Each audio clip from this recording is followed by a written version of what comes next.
Bro, last night was simply incredible. And not just because your mom came over, but also because we had some incredible Counter-Strike played before us. G2 and Heroic played possibly the best of 3 of the year, and then out of nowhere, when everybody had counted them out, Faze come off the top rope to destroy everybody's pick'ems and upset, eliminate Vitality in the quarterfinals, the exact same thing they did to them earlier this year in Copenhagen. And all of that means I have gotten very little sleep, but good lord was it entertaining. So let's get into it, let's recap it. Without any further ado, make sure you guys take a second, leave a like, leave a comment down below, and subscribe to the channel if you haven't already. It helps out immensely in the YouTube algorithm, so thank you for doing it. Come watch me tonight, semi-finals watch party, twitch.tv/LionHeartZ2. We're going strong, the major is almost over, I have no clue what's going to happen next, and with that out of the way, let's get started. But the problem is where the frickin' heck do we start with G2 versus Heroic? Because this series had pretty much everything you could possibly want. G2 were backed into a corner, and only by the sheer dominance and will of Nico on Nuke and Malbs on Mirage did they survive a Heroic that legitimately played a better series than they did. I want that to be clear from the outset. Heroic won this series. You can make a strong argument it should have been a 2-0. They played superior Counter-Strike, and only because of a handful of unreal comeback rounds from G2 did their major survive. In fact, I am so shocked that I am not sitting here right now talking to you guys about how Heroic just made the semifinals, beating Na'Vi, G2, and potentially Faze or Vitality. Heroic could have made a run to the finals. They were that legit in this major. So firstly for Heroic, be damn proud of the team you guys have assembled. The entire back half of this year, nothing but doubt cast on the ability for Dexter to slot into this lineup with all of the visa issues, and all of that crumbles to dust as you guys were inches away from back-to-back insane upsets and making top 4 at the major. The future is bright for this roster. Heroic are ending the year, just like the Mongols, as a definitive top 10 team, and frankly, if they continue this upward trajectory, they will lift trophies next year. Alright, let's backtrack a little bit now we've set the stage. How'd the series go to open? Well, on Ancient, Heroic stomped out G2. This was a classic G2 loss, where instead of overwhelming their opponent with the world's best firepower, they only had 1 or 2 pieces popping off, and therefore they were exposed tactically. Nico was a god on the CT side for their starting half. He had 18 kills. The next highest was Muncie with 11, then Malbs, Hunter, and Snacks tied with 5. And what that converted into was only 5 round wins for G2 and a backslide on the second half that they could not recover from. You take out the pistol win and its conversions, and G2 only win 2 proper full buy rounds throughout the rest of this half. Other than that, it was all Heroic. I think Kicksan navigated this T-side pretty much flawlessly. His ability to work late with these mid-round calls was genuinely fantastic. Heroic had great clock management routinely throughout this half, where after the first couple picks would come out, it would end up in like a 3v3, 4v3, 4v4 type situation. Instead of rushing straight into the G2 meat grinder, Heroic really took their time to develop the map control and not allow themselves to fall too far into mistakes. And most importantly, Heroic were very good at finishing rounds. G2 were deprived a lot of their clutch factor on this map, and a lot of rounds that really could have gone either way swung Heroics throughout this game. Definitely a lot of emphasis on their A-site takes, pretty much no matter where the rounds were at, which seems to be a general meta trend with Ancient as of late. And here with how G2 have set it up, they're often stashing Hunter or Snacks, maybe rotating Muncie late. But Nico, Malbs, their focus is often towards the B side, leaving A pretty understaffed when G2 aren't firing on all cylinders, and Heroic kept taking advantage of that, like here on round 9 in the background, where even though yes, they're against an underpowered G2 buy, but we all know that G2 is dangerous with any amount of guns in their hands, even if it's not necessarily rifles, so this being a clean round allows Heroic to keep that economy flowing. But a 7-5 half is not necessarily a safe lead, especially against a G2 T side that can be so overwhelming, The difference is that Heroic got their early momentum on the CT side and didn't let go of it. G2 were notorious at this point for being one of the best pistol teams in the world, and outside of winning the first half pistol, they won no more pistol rounds for the rest of the series.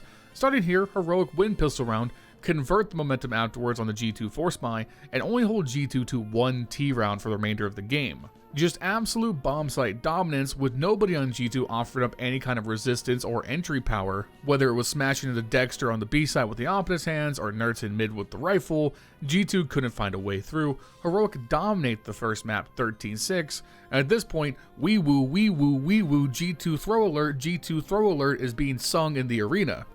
Cause I ain't gonna mince words with you, friends. Man, G2 looked fucking cooked to start this game on Nuke. They literally couldn't find anything to save their game.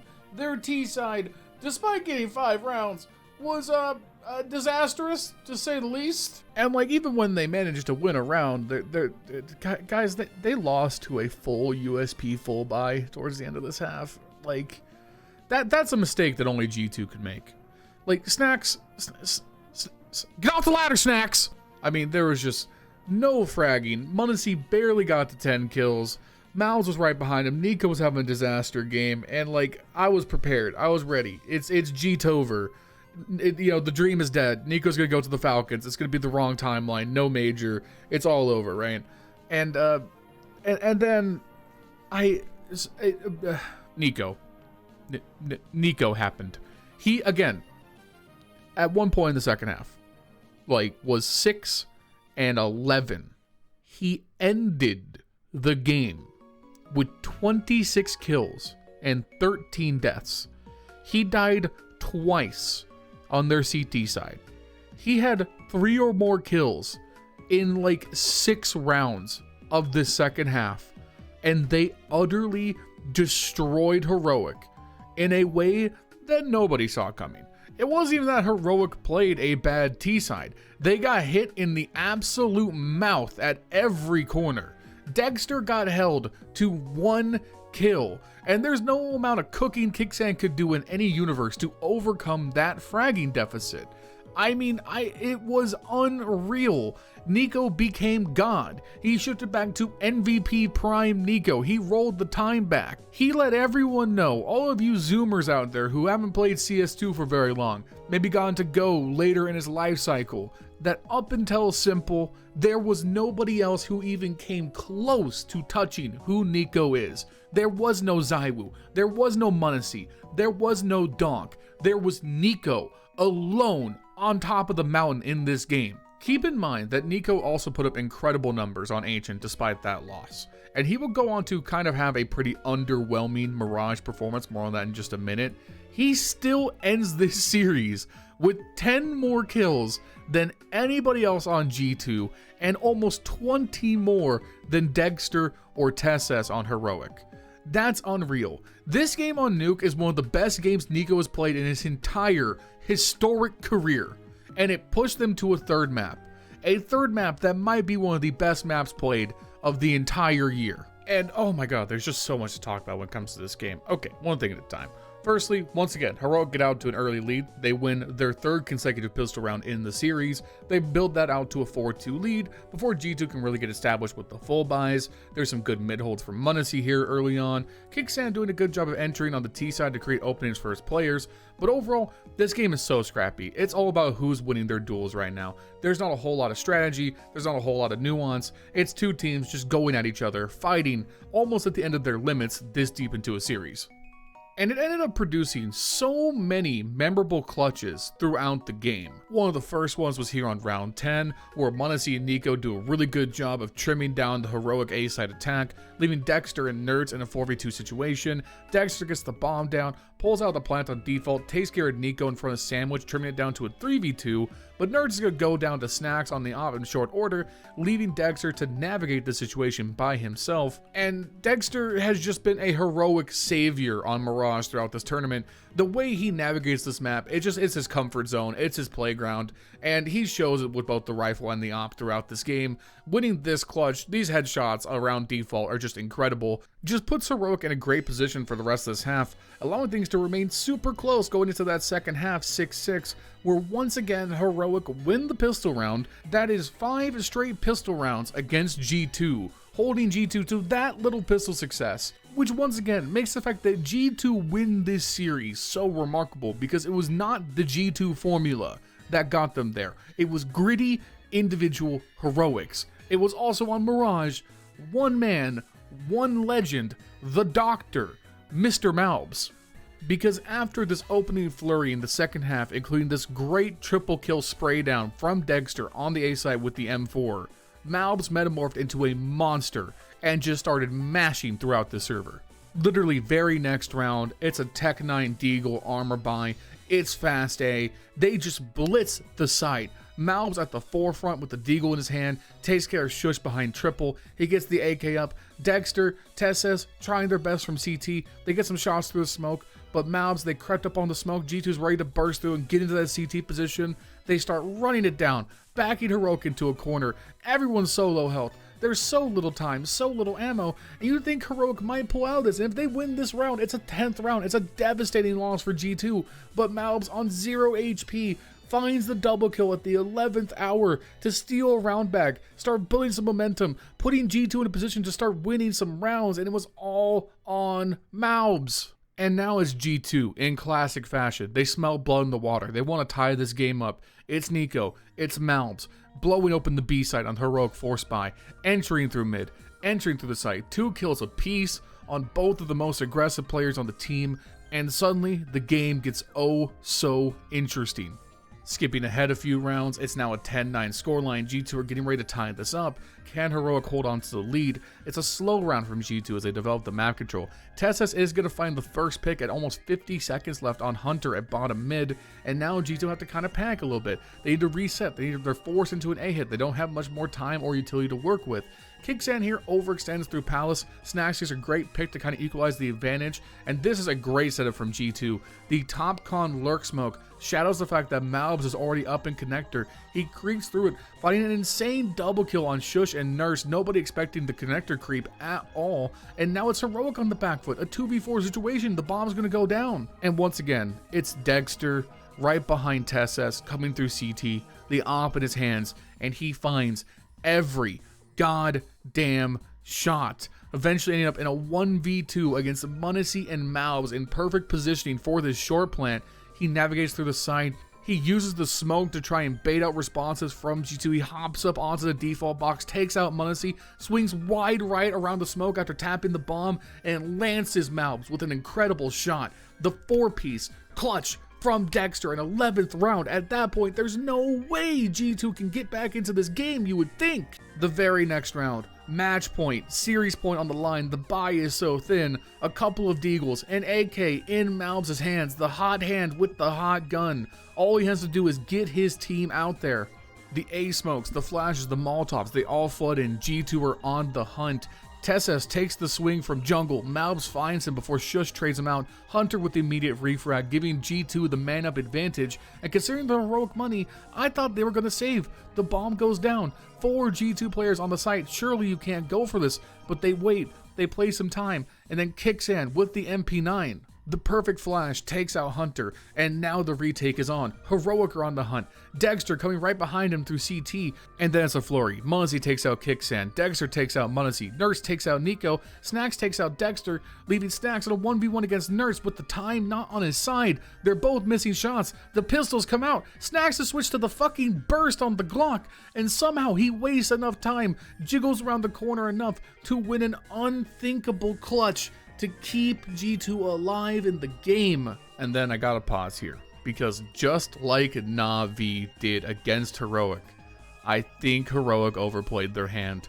This buy here, this 4 MP9 force, I think cost Heroic all of their momentum and was the start of the end of this series, because they should have just conceded this round. It would have been 11-11, you could have gone a force buy, or at least a better look the round after.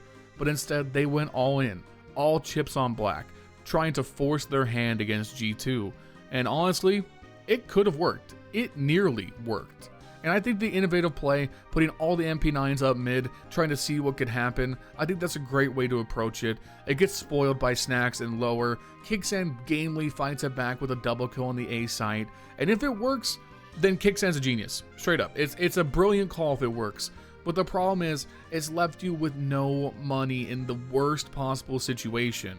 And instead of looking at a good chance for match point, you're instead fighting for your life just for overtime. Now, to their credit, they did force overtime off the back of a great late B hold by NeRTZ. Mozzie had a chance in this 1v2 to win it for sure, but he couldn't convert it. Would go to overtime because this game is just crazy. And, you know, the first overtime round I think was really, really good from Heroic. A great hold in mid from Dexter. They got the advantage early. They kept the G2 attack bottled in, restrained their picks, restrained their timing, forced them to do something late in the round they didn't want to do, and they couldn't get any bomb site control. NeRTZ navigated the aggression around jungle perfectly. He re-aggressed at the right times. He took all of his duels in exactly the order he should have, taking care of Malbs, being able to re-aggress into connector. G2 are run low on time, so they have to fight NeRTZ. He takes out Hunter as well, and then the USP is out. He gets the 4th kill onto Munacy. A great round from NeRTZ. But Malbs. Dude, Malbs should get a graffiti for this play, right?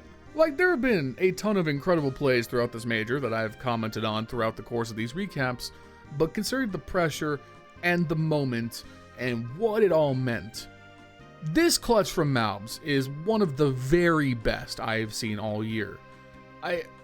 He's in a position that he should never win. I don't even think Heroic made a mistake. The only thing you can admit that they did wrong was that they swung just a second too far apart, and they gave room for one of the very best riflers that this game has to be able to work his magic.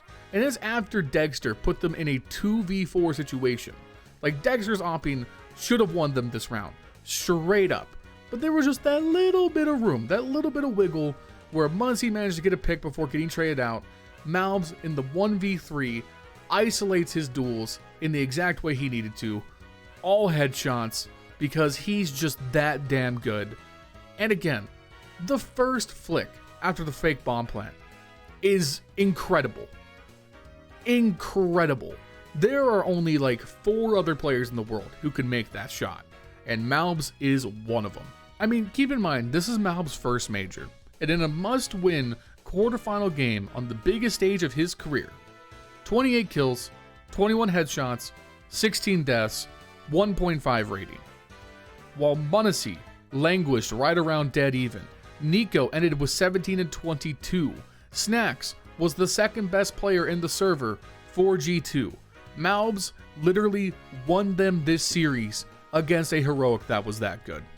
Just incredible stuff. This series was so goddamn epic, and I'm only mad that it had to be 3 games. This would have been awesome if it could just go on forever. Oh my god, I am mentally exhausted from just discussing this series. I sure do hope our other game of the day wasn't also an epic thriller that went all 3 maps, right? Right, guys? Oh, it's right behind me, isn't it?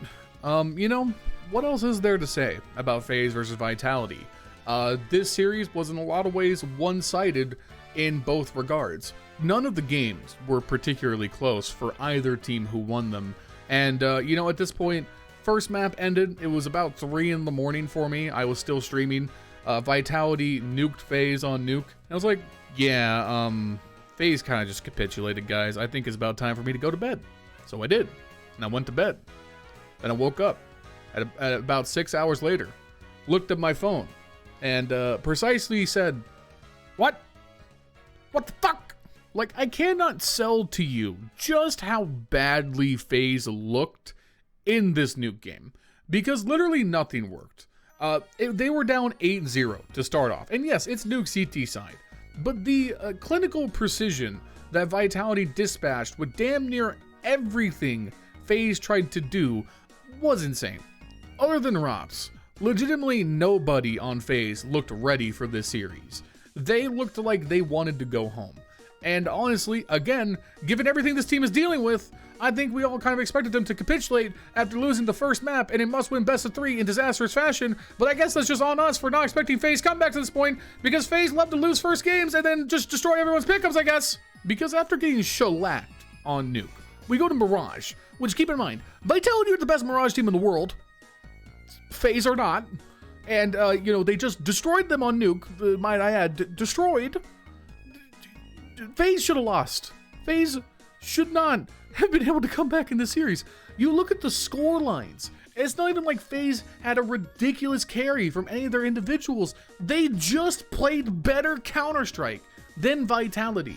Simple, straightforward. They won rounds that Vitality could not put up any effort in.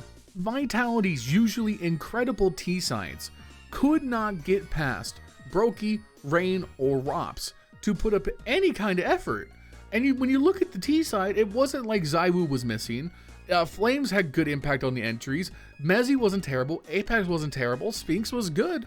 They just couldn't win these late round situations. It didn't matter who it was. Vitality just looked kind of flat. There was no pop. I don't know how else to describe it, but they did not look like they were really like playing to win, if that makes sense. There was no killer instinct, which again, I know that's all very nebulous, but if you go watch this game, I think you'll know what I mean. Like, comparing to G2 and Heroic, it felt like they were fighting for their goddamn lives out there. Whereas compared to here, I didn't feel any kind of energy from Vitality. And it's been one of my biggest criticisms of this team, of ZywOo as a player, is that he doesn't have that just ruthless winner's mentality to me. He just kind of cruises, and he's either just gonna like very nonchalantly put up 40, or he's nonchalantly gonna put up 12 and 12 and kind of fade a little bit. Not necessarily be terrible. It's rare you see ZywOo just be straight up bad, but it's rare you see ZywOo rise to the moment. He's either just way better than you, or he's just good enough. And that's my biggest issue with him. Apex feels like the only emotional, like, firebrand on this team to amp his players up when they need it. There's nobody else like that on this team, and I don't like it. But look, listen, it's alright. You lose the Mirage game, 13-8. FaZe force us to a third map. It's Anubis. Vitality are incredible on Anubis. It's not been a map that's been very kind to FaZe either. So you think for sure, alright, we're fine. Vitality are going to be able to pull this out. FaZe is going to run out of magic at some point. And then Rops erupts onto the surface and reminds everybody who he is. If you don't know who Rops is, if you're not familiar with his come up into pro Counter-Strike, when he was first playing FPL and getting discovered, everyone was convinced that he was a cheater. That's how good he is. And Rops has struggled to maximize and find that form throughout the back half of this year. But now, in do or die situations in this major, Rops has done it consistently, reminding us why he's one of the best mechanical players in the world. 28 kills in a must-win game on the most T-sided map in CS2. They won 7 straight CT side rounds. They neutered the Vitality attack. Vitality, outside of winning the pistol round, plus the first 2 after, the standard conversion rate for the early game, won a single gun round on their T side. And while I criticize ZywOo's passiveness in the last game, I have no criticism for him in this game. 21 and 15, he was the only positive rating player for Vitality in this situation. Sphinx, Mezzy, Flames, Apex were all on disaster watch, severely negative, and as has happened before, ZywOo was left on an island in a must-win game. Dude, I don't know, my brain is starting to fall apart. I'm running out of things to say. FaZe are like the protagonist right now. Like they much in the same way that Heroic was on a miracle run, FaZe are also on an unreal miracle run, because so many times I was just like, okay, it's over. They're not gonna be able to find anything. It's surely done. Like, they've run up against the wall one too many times, and every single time, in true FaZe fashion, it's like the moment you think they're dead is when they are at their strongest. Will they be able to beat G2 tonight? I have no fucking idea, dude. Like, I don't know, man. There's a certain point where it's just like, whatever, bro. Like, yeah, sure, why not? FaZe are winning the major. Like, no one expected it. Like, yeah, of course, why not? Yeah, FaZe are gonna end Nico's dream because that would be poetry. I don't even know, man. I can't believe they won this game. Like, I am one of Kerrigan's biggest fans, and even I am so shocked. I'm happy, don't get me wrong, but like, holy shit, what a game. Anyways, I'm going to wrap up my thoughts there, guys. Make sure you like, comment, subscribe, all that good stuff. Shout out to my channel members, Justin, Jesse, Furley, Bubblesj, Milan Berta, and Dr. Cocktor. If you want to become a channel member, you can do so at the link in the description down below. It helps me out immensely. Come follow me tonight, twitch.tv/LionHeartZ2 for the major co-stream. Who knows what the hell is going to happen next?